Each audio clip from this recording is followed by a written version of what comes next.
66 లక్షల మంది అవ్వాతాతలకు, వితంతులకు, వికలాంగులకు గతంలో ఎప్పుడు జరగని విధంగా మంచి చేసింది. వారి కష్టాల్లో తోడుగా ఉంటూ, వారి కష్టాన్ని అర్థం చేసుకుంటూ, వారి ఇంటికే పంపించే వ్యవస్థను సైతం తీసుకొస్తూ, గతంలో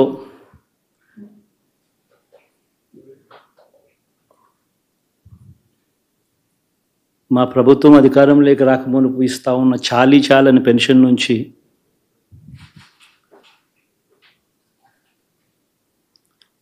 ఎంతో మంచి చేస్తూ అడుగులు వేసినా కూడా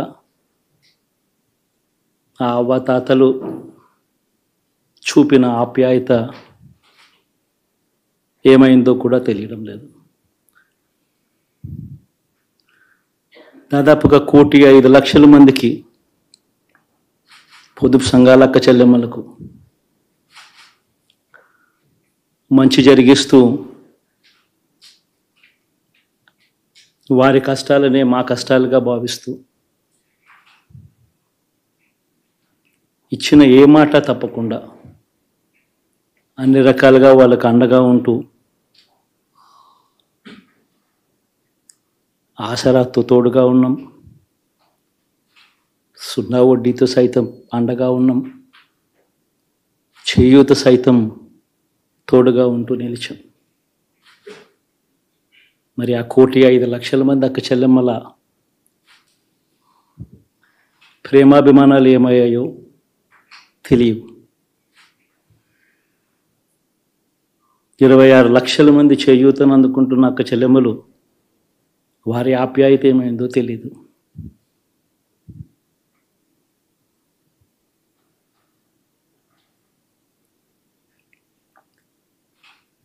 పిల్లల చదువుల కోసం ఏ తల్లి ఏ తండ్రి ఇబ్బంది పడకూడదు అని మొట్టమొదటిసారిగా పూర్తి ఫీజులు ఇస్తూ తీసుకొచ్చి అందగా నిలిచాం. చదువుల్లో ఎప్పుడూ చూడని మార్పులు తీసుకొచ్చాం. దాదాపుగా 12 లక్షల మందికి సంవత్సరానికి మంచి జరిగిస్తూ ఆ పిల్లలు ఆ తల్లుల అభిమానం ఏమైందో కూడా తెలియదు.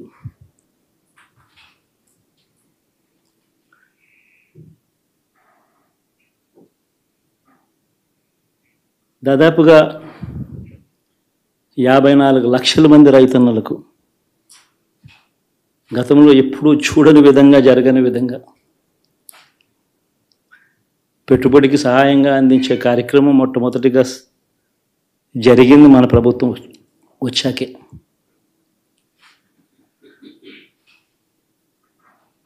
మరి అంతగా రైతన్నలకు తోడుగా ఉంటూ రైతన్నలకు రైతు భరోసా ఇవ్వడం కానీ, సమయానికే వారికి ఇన్పుట్ సబ్సిడీ ఎప్పుడు జరగని విధంగా సీజన్ ముగిసేలోగానే ఇచ్చే కార్యక్రమం కానీ, ఉచిత ఇన్సూరెన్స్ కానీ, పగటిపూట 9 గంటలు ఇచ్చే కార్యక్రమం కానీ, ఉచిత విద్యుత్ ఇచ్చే కార్యక్రమం కానీ, మరి 1/2 కోటి మంది రైతన్నల ప్రేమ ఏమైందో తెలియదు.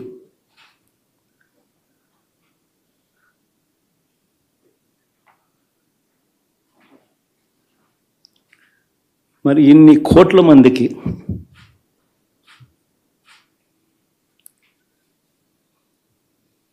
పేదవాడికి తోడుగా ఉంటూ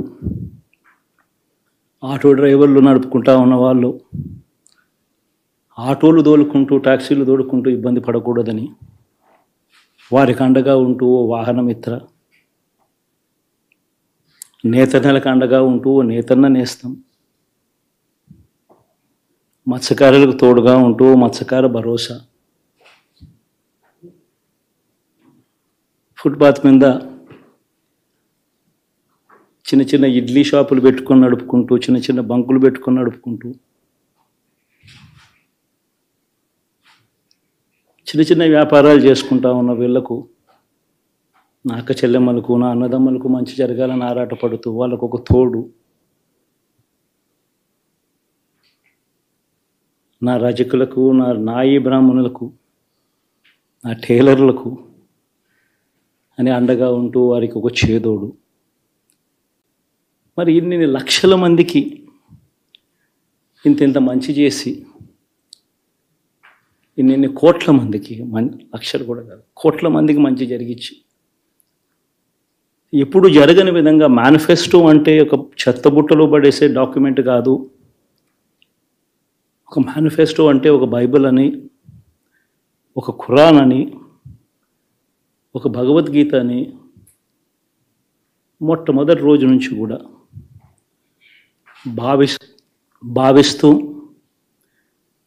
ఏకంగా 99% వాగ్దానాలు అమలు చేసి, ఈవెన్ జనసేన పవన్ కళ్యాణ్ ఆయనకు కూడా స్వేచ్ఛ లేదు. ఎక్కడైనా సరే విశాఖపట్నానికి వెళితే ఉన్న పళంగా విశాఖపట్నం నుంచి వెకేట్ చేయాలని తిరిగి, అంటే నగర బహిష్కరణ, ఒక నాయకుడిని నగర బహిష్కరణ చేస్తే కారణం చెప్పకుండా ఇంకా వేరే వాళ్ళ కథ ఏముంటుందో మనం ఆలోచించుకోవాల్సిన అవసరం ఉంది. కేసులు పెడితే ఎందుకు పెట్టావు కేసు అని అడిగితే దానికి సమాధానం చెప్పకుండా ముందు నిన్ను అరెస్ట్ చేస్తున్నాం, తర్వాత కేసు డీటెయిల్స్ ఇస్తా ఉంటారు. ఇలాంటి చాలా జరిగాయి. ఇవన్నిటికీ పరిష్కారం కోసం ఈరోజు మనం చూసిన తర్వాత ఇది మాకేదో అధికారం అని మేము అనుకోవడం లేదు, ఒక బాధ్యత. మేము పాలకులమే కాదు సేవకులం అని చెప్పి నినాదానికి శ్రీకారం చుట్టారు. ఇవన్నీ గుర్తుపెట్టుకొని పనిచేస్తాం. నేను చాలా స్పష్టంగా సూపర్ 6 ఇచ్చాం. అదే మాదిరిగా ప్రజాగళం ఎన్నికల మేనిఫెస్టో ఇచ్చాం. ఇవన్నీ కూడా ప్రజల్లోకి బాగా వెళ్ళాయి. ఒక హోప్ క్రియేట్ అయింది. ఇవన్నిటి ఫలితాలే నిన్నొచ్చాయి. అదే మాదిరిగా మేము ఇక్కడ మీరు చూస్తే ఒక పక్క తెలుగుదేశం పార్టీ మొట్టమొదటిసారిగా పవన్ కళ్యాణ్ గారు ప్రభుత్వ వ్యతిరేక ఓటు చేరడానికి వీలు లేదు, ఈ రాష్ట్రంలో మళ్ళా ప్రజాస్వామ్యాన్ని గాని ఈ రాష్ట్రాన్ని కాపాడుకోవాల్సిన బాధ్యత ఉందని చెప్పి ముందుకొచ్చి ఈ యొక్క కూటమికి బీజం వేశారు. వారిని మనస్ఫూర్తిగా అభినందిస్తున్నాం. ఆ తర్వాత బీజేపీ కూడా ఈ కూటమిలో భాగస్వాములయ్యి ముగ్గురం కూడా మీరు ఒక్కసారి ఆలోచిస్తే ఒకరు ఎక్కువ ఒకరు తక్కువ కాకుండా ముగ్గురం కలిసి పనిచేశాం. బేషిజాలు ఎక్కడా లేకుండా మేము ఏదైతే చెప్పామో ప్రజలు గెలవాలి, రాష్ట్రం నిలబడాలి, దీనికోసం పై స్థాయి నుంచి ఢిల్లీ నుంచి వచ్చినటువంటి బీజేపీ నాయకులు గాని, ప్రధానమంత్రి అమిత్ షా గారు గాని, ఇక్కడుండే పవన్ కళ్యాణ్ గాని, తెలుగుదేశం పార్టీ కేంద్ర నాయకత్వం నుంచి కింది వరకు అందరం కూడా ఒక ట్రూ స్పిరిట్ తో పనిచేశాం. 175 అసెంబ్లీలు, 25 అసెంబ్లీలు అన్ని పార్టీలకు సంబంధించిన సీట్లుగా ఎన్డీఏలో భాగస్వాములుగా ఒక బాధ్యతతో ముందుకు పోయాం. అందుకే ఈ అనూహ్యమైనటువంటి విజయాన్ని సాధించగలిగాం. ఇక్కడి నుంచి బాధ్యత ఉంటుంది. ఆ బాధ్యతని ఏ విధంగా చేయాలనో అవన్నిటి కూడా ప్రణాళికలు తయారు చేసుకుంటాం. అంటే ఈ 5 సంవత్సరాలు జరిగిన విధ్వంసం మీరు ఒకసారి చూసిన తర్వాత ఇది ఒక 30 సంవత్సరాలకు ఎంత డ్యామేజ్ చేయాలనో అంత డ్యామేజ్ జరిగింది. వ్యవస్థలు విధ్వంసమయ్యాయి. మొత్తం ఎకానమీ కుప్పగూలిపోయింది. అప్పులైతే ఎంత చేశారో ఇంకా లోతు పోతే తప్ప మనకు తెలియదు. ఎక్కడెక్కడ చేశారో ఏమేం చేశారో తెలియదు. ఇంకొక పక్క ఎక్కడికక్కడ సహజ సంపద, ఒక శాండ్ కావచ్చు, మినరల్ వెల్త్ కావచ్చు, లేకపోతే ఏదంటే అది ఇంకా మాకు అడ్డే లేదు, ఏమైనా చేయగలుగుతాం, ఎవరైనా అడ్డొస్తే తొలగించుకుంటా పోతామనే ధీమాతో ముందుకు పోయారు. కొంతమంది భయపడి రాలేకపోయారు, ఎదిరించలేకపోయారు. నా కళ్ల ముందర ఒక రైతు చూస్తే ఆ పొలం పక్క నుండి ఇసుక తీసేస్తే అక్కడ భూగర్భ జలాలు ఉండవు, వ్యవసాయానికి నీళ్లు కూడా కొరత వస్తుంది, పక్క నుండే పొలాల్లో కూడా నీళ్లు ఉండవు. కానీ మాట్లాడే సాహసం చేయలేకపోయాడు. ఆయన కళ్ల ముందర ఆయన పొలంలో మట్టి తీసుకుపోతా ఉంటే ఎదిరించలేని నిస్సహాయ స్థితికి వచ్చాడు. మా వాళ్లు పోతే హౌస్ అరెస్టులు చేశారు. ఇవన్నీ చెప్పుకుంటూ పోతే ఒకటి కాదు, చాలా జరిగాయి. అవన్నీ కూడా ఏ విధంగా చేయాలనో చేస్తూనే మళ్లీ వ్యవస్థలన్నీ కూడా పునరుద్ధరించాల్సిన బాధ్యత ఉంది. గెలుపు నాకు బాధ్యత ఇచ్చింది కానీ అహంకారం ఇవ్వలేదు, రాదు. ఇంకా భయం వేసింది. అందరూ నాకు శుభాకాంక్షలు తెలియజేస్తూ ఉంటే నాకు భయం వేసింది. ఎందుకంటే ఇల్లు అలకగానే పండగ కాదు, ఇది ఇల్లు అలకగానే పండగ కాదు, చాలా చాలా బాధ్యత కూడుకున్నది. భీమవరం గాజువాక 2 చోట్ల ఓడిపోయినప్పుడు ఈ రోజున ఇంతమంది ఉన్నారు. ఆ రోజున నా పక్కన నన్ను నమ్ముకున్న కొద్దిమంది తప్ప, కానీ నాకు ఒకటే అనిపించింది, నేను పరాజయం చూసి భయపడను, ఓటమి చూసి భయపడను. ఓటమి నాకు బలం ఇస్తుంది, ఓటమి నాకు ఉత్సాహం ఇస్తుంది అనుకున్నాను.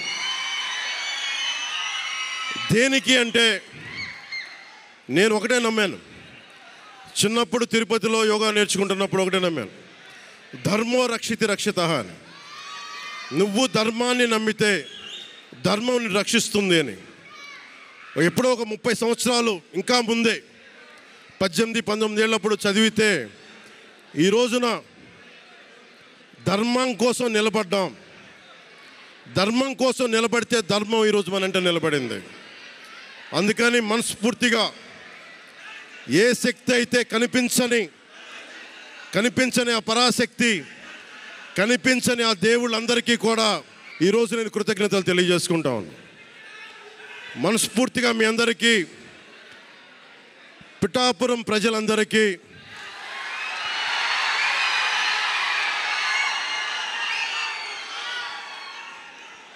మీరు పిఠాపురం పురజనులకి, పెద్దలకి,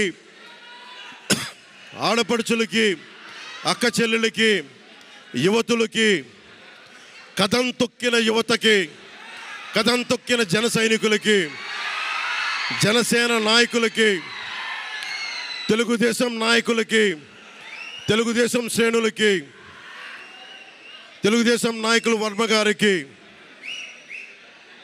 వారందరికీ కూడా నా ప్రత్యేక కృతజ్ఞతలు తెలియజేసుకుంటా ఉన్నాను.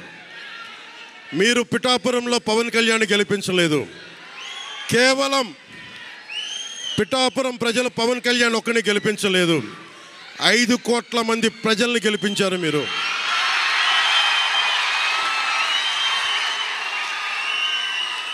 ఓడిపోతే ఇంత బలంగా నిలబడ్డవాడిని. ఇంత గెలిపించి కాదు మీరు ఇచ్చింది, చిన్నపాటి జయం ఇవ్వాల, ఆకాశం అంత విజయం ఇచ్చారు మీరు మాకు, మా కూటమి ప్రభుత్వానికి. ఇది గుండెల్లో పెట్టుకుంటాం, నిలబడతాం, నిర్మాణాత్మకంగా పనిచేస్తాం. మీ కష్టాలలో మీ ఇంట్లో ఒకటిలాగా నేను ఉంటాను, మీ అందరికీ మాటిస్తున్నాను.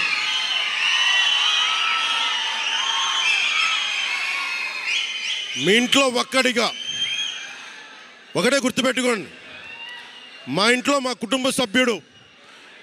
నాకు కులాలకి, మతాలకి, ప్రాంతాలకి అతీతంగా ప్రతి ఒక్కరూ ఆలోచించాల్సింది, మా ఇంట్లో కుటుంబ సభ్యుడు పవన్ కళ్యాణ్.